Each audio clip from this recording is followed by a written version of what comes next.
What defines a classic?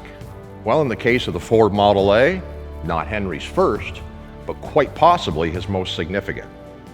The Cessna 172, by sheer numbers alone, over 43,000 manufactured, making it quite possibly the most popular light aircraft ever. In this program, we're going to examine a classic aircraft that was a significant part of many a military pilot's career.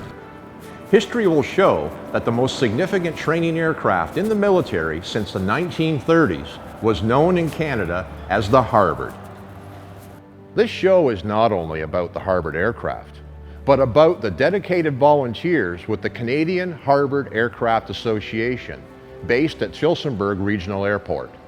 And as we're about to see, both the association and the Harvard itself are much more than classics.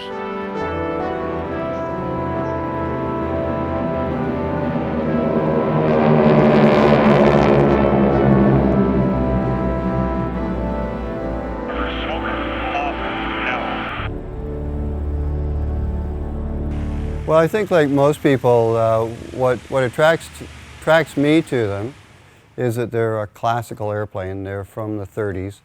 They're a pre-war design, but they're used extensively during the war. They were one of the most used training aircraft in the war. Basically all of the United States Army Air Force pilots, the RAF pilots, and the Canadian and Australian pilots all learned to fly on these aircraft. So there's a really significant historical connection with the airplanes, which I appreciate. The impact that this aircraft had across the globe in this era was something you can't really speak to. Every nation that was involved in aviation and from 1940 on had some sort of impact with the NAT-6 or the Harvard or the fixed wing version or the fixed gear version of the Yale. So being part of that was something special. Well, I flew Tiger Moths before Harvards, and I remember getting to Dunnville and having a look at a Harvard and thinking how big it was compared to a Tiger Moth. You'll never be able to fly that thing. 4.5 hours later, I was flying a solo in Harvard, and I put 160 hours in at Dunnville. And from there, I never met a Harvard again until Egypt. And we had Harvards and had to check out in the back seat in order to convert to Spitfires. And that was took about 4.5 hours. And did a little bit of ferrying work between Abbotsford and Alexandria, Egypt. Flew a couple of instructors back and forth, and never met a Harvard again until after the war. Up at Goderich, Keith Hopkinson had one, and I got checked out in it. And later on, ferried them for him. He had 75 to go to Norway, and he hired a bunch of pilots. I was one of them. And 4 of us would pick up Harvards in Jarvis and ferry them from Jarvis to Buffalo and get gassed up and then take them to New Jersey. Newark, New Jersey. There they were torn down and put on freighters and shipped to Norway. I ran into a Harvard again at the CNE Air Show. The beginning of the Harvard Association had a couple of Harvards there, and I was flying an SE-5 for the World War I Museum and had a backseat ride. I guess that's my last ride in the Harvard. Well, these airplanes are very historic. They've been around. This was a World War II trainer, trained the people that were going onto the fighters. So after they flew this airplane, they went to the Spitfires, the Mustangs, the Hurricanes, This particular airplane was actually in World War II, served in the British Commonwealth Air Training Plan. From the Harvard, we went on to Miles Masters in England. They were all wood, low wing, 875 horse engine, a little faster. English intermediate trainer. Fairly easy to fly, but just another step up in speed. And for the transition from them to the Spitfire was almost easy, because it had the same systems, air brakes and all English cockpit area. So anybody that flew the Miles Master had very little trouble checking out on the Spitfire. Let's see, it's like you were saying, it's very recognized. It's the most recognized trainer of the Second World War in Canada, because it was the sound mostly, and that they were used all over the country. So it's kind of that iconic, when people that didn't go overseas, their war they saw was the Harvard basically. So it was plus they were popular after the war with pilots and stuff. So there was basically it's never stopped flying in Canada since the war. So it's been pretty with the radial engine, with the prop tips going supersonic, and just the noise, the snarl it makes, and then the lines it has, with the 30s almost Art Deco styling of it, and it's just the looks of it plus the sound and the smell even when you're in them, and it's just an experience that you have, and it's lots of fun.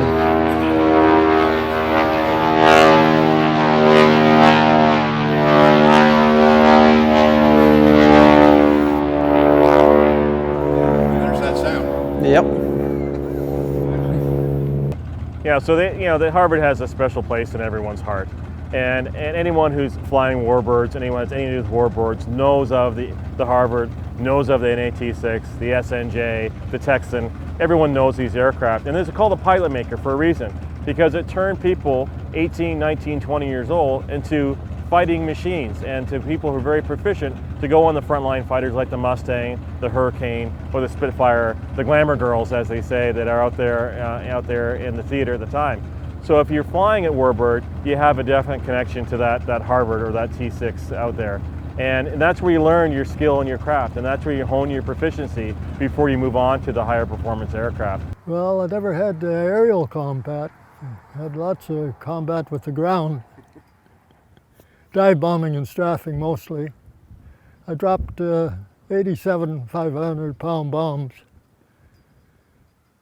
in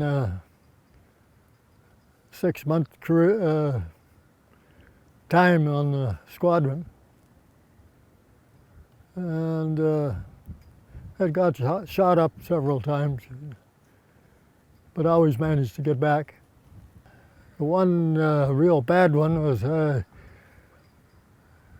I came across a couple of half-track troop carriers after I had bombed, and I was just on a recce, and I saw these two trucks going down the road, so I took after them and put the first one in the ditch and set it on fire, and went back to shoot the other one up, and he got me first. He hit me with a 20 mil on the leading edge of the wing, left wing, and blew the 14-gallon fuel tank right out of it. And a piece of shrapnel come in the door and went behind my head and broke the plexiglass behind my head.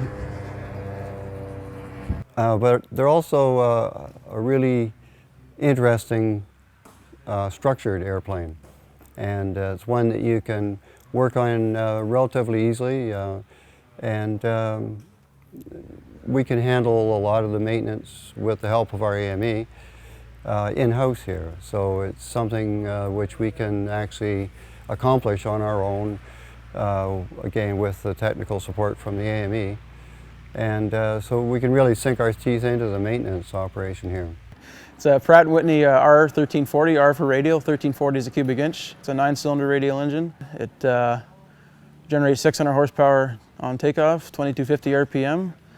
It's the very first engine Pratt & Whitney built in the late 20s. It was known as the Wasp. Every engine after that was the Wasp Junior, the Wasp Major, or the Double Wasp. So it's the original one. It's a very robust engine. They've been, used on early fighter planes, but they're still using them today on crop sprayers for agricultural use.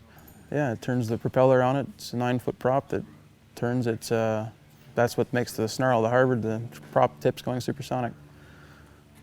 Well, the plane themselves, they were overbuilt from the get-go, so they could take the punishment of training. So a lot of the parts are built to higher tolerances of stress. But when we do like the 50-hour inspection, we do an oil change. We got basically an oil filter like in your car, but we take it apart and check the oil screen to make sure there's no little metal particles in the oil. But I think it's 200 hours for the attach angles on the wings, and the uppers are 500 hours, but where the outer wing it bolts onto the center wing, that's basically a flange there that the wing bolts together, that they have to be inspected because there was an incident a few years ago in the States where one wasn't maintained that well and it did come apart.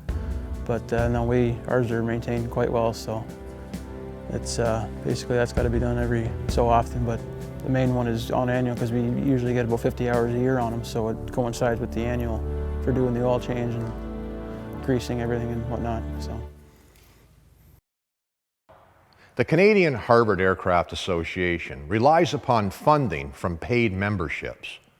The funding goes into such areas as refueling and maintenance of the Harvard aircraft. Paid members are then eligible for a backseat ride in the Harvard, a once-in-a-lifetime experience for many. And while it may not be the ride in a P-51 or a Spitfire, the level of excitement is still extremely high when in the cockpit and when they're back on the ground.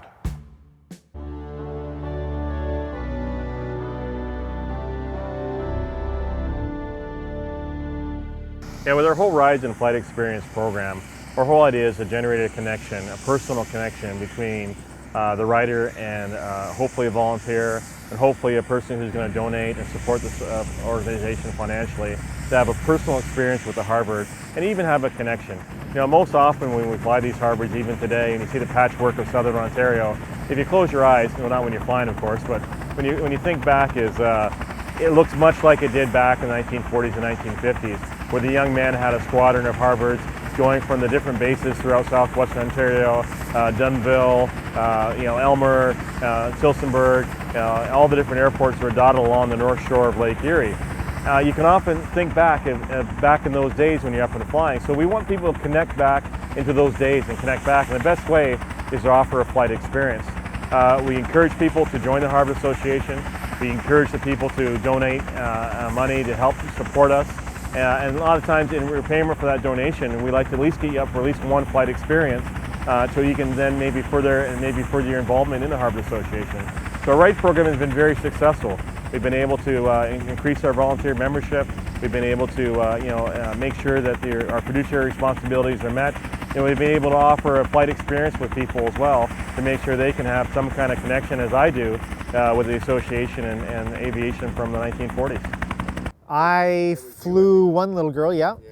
I was on her first flight. She said it was the coolest thing she'd ever done. Coolest thing ever! And that's not an uncommon reaction. A lot of people, it's their bucket list, part of their bucket list to get on one of these airplanes and just be part of it. She was pretty quiet most of the flight. Yeah, she was, I think, just absorbing it, just looking around. I have a rear view mirror so I can take a look back and turn my head every so often and see that she's okay and that. And she was just taking the sights in. She was thrilled that she'd flown over her house in Tiverton. Yeah, we'll get out to the airplane. We'll do a walk around. So that's a thing pilots do before every flight. So you're checking to make sure all the controls are working correctly, the engine, no oil dripping out, etc. Just checking for loose bolts and nuts, etc. Once we've done that, then we'll just strap in, put on the parachute, strap it on, get into the airplane, and then while the passenger in the back seat is getting strapped in and getting briefed by our ground crew, we're getting ready, doing all our pre-start checks, so that when he's ready, we're ready to prime the engine and start it up. Then pretty much that. We start it up, we do an engine run up, we taxi out, take off, do the flight, come back and land, taxi back in, and then we help the passenger out of the airplane. So part of our core mandate is to display and demonstrate the aircraft to the British Commonwealth Training Program. So it's not just a 1 or 2 aircraft operation. We have a fleet of aircraft that have to be working and performing at their top level of peak proficiency. So it's not just simply putting gas in the tank, it's maintaining an operation that has rules and guidelines to make sure we operate the aircraft safely and efficiently, effectively, but also it is a bit of a business, so we have to offer it profitably as well. So finding things to work within the regulations to be able to maintain our status from a financial basis so we can continue on this message going forward. And that's one of the really big challenges we have as an organization. To make sure we are here for tomorrow and the next day for our grandkids. And that's one of the important things we have to look. What is the legacy that we're going to leave behind? And what is the connection that the kids today have to 1940, 1945, 1950? What is the legacy today that these people are going to touch back and enjoy what we've fostered?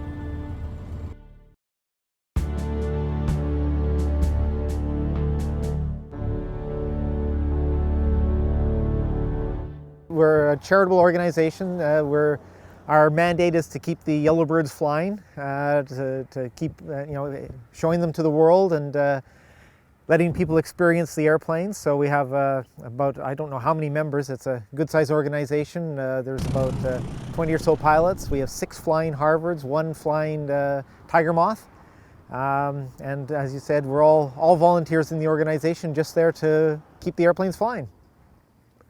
So the significance of CHAA and our aircraft collection is that we represent that part of history, basically the Second World War, British Commonwealth Air Training Plan, and we keep the aircraft flying. Many museums, when they collect aircraft, they put them on static display inside their buildings. But we keep our aircraft operational, we pull them out, let people see them flying, we let people join the association and go for rides in them so that they can get a personal appreciation for the aircraft and the history. And that's the main distinction of CHAA from other museums, is that we focus on the operation of the aircraft and give people an opportunity to sample or witness the operation of the aircraft. One of the most important things I talk about as president of the Harvard Association is how accessible we really are to the general public, and how much the general public just simply doesn't know what they have in their backyard, a diamond in the rough, and what the Harvard Association means for southwestern Ontario, what it means to the British Commonwealth Training Program, and also even Canadian aviation in itself. We have a great program here in Canada. It's something that is noticed across the world. We are signatory in a training center for FAST, which is formation training here, which is some of the highest standard formation training across the country, which is done here right in southwestern Ontario through the Canadian Harvard Aircraft Association. There's lots here to offer. So one of the biggest challenges we have is how do we make that connection? As our veterans pass on and as they go west, as we say, how do we get those their grandchildren or nieces and nephews that don't have that direct connection to the British Commonwealth Training Program, the direct connection to a World War II veteran? How do we get them involved in something that's right in their backyard and something that's so poignant to Canadian history and Canadian aviation? You know, we're just barely over 100 years old here in Canada for aviation, and yet we played a major part into the success of not only Canada, but what aviation felt globally. And we still do with all the aircraft and innovation we have with Bombardier and the space program and things. So Canada has a lot to offer. And really the Harvard and the Harvard Association really brings that to light, and I really want to make sure that we keep that hope alive for Canadians and aviation in Canada.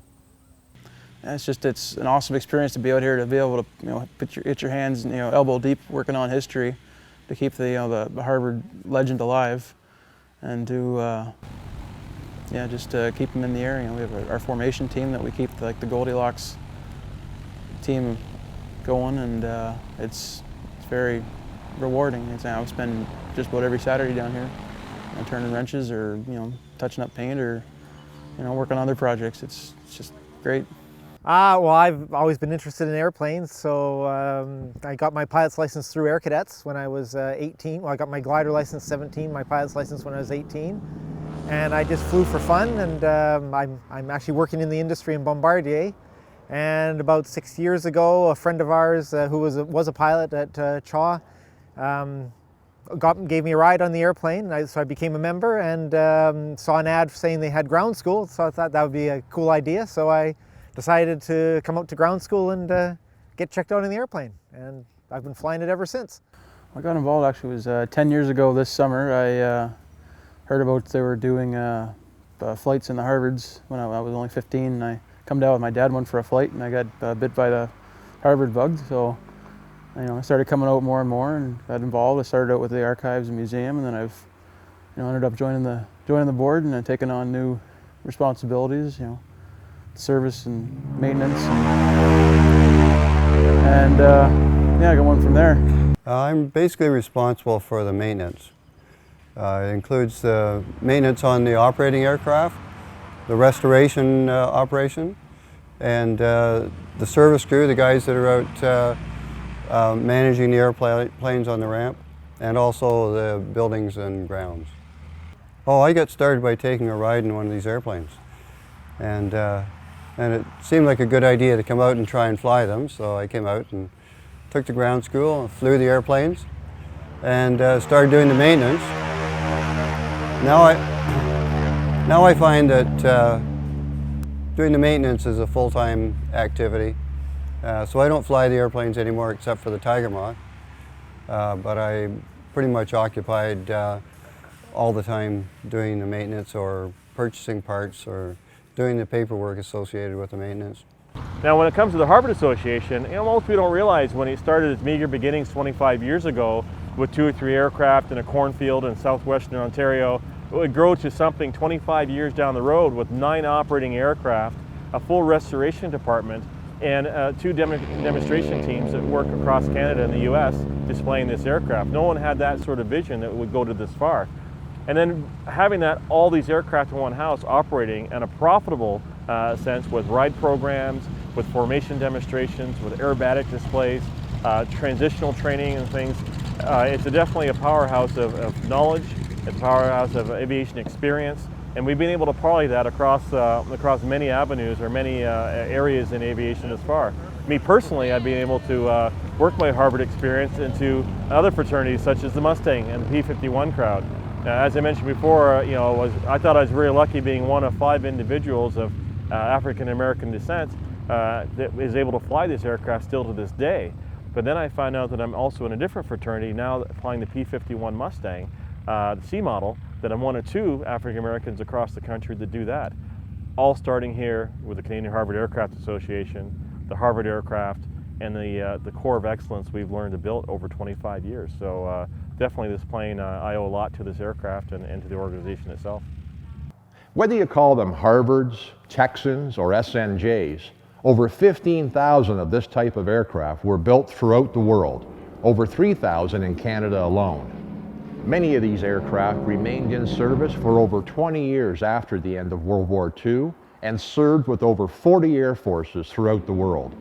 As part of the British Commonwealth Air Training Program, over 50,000 pilots were trained in Canada alone. The Canadian Harvard Aircraft Association and its dedicated members help keep the history alive for this truly classic aircraft.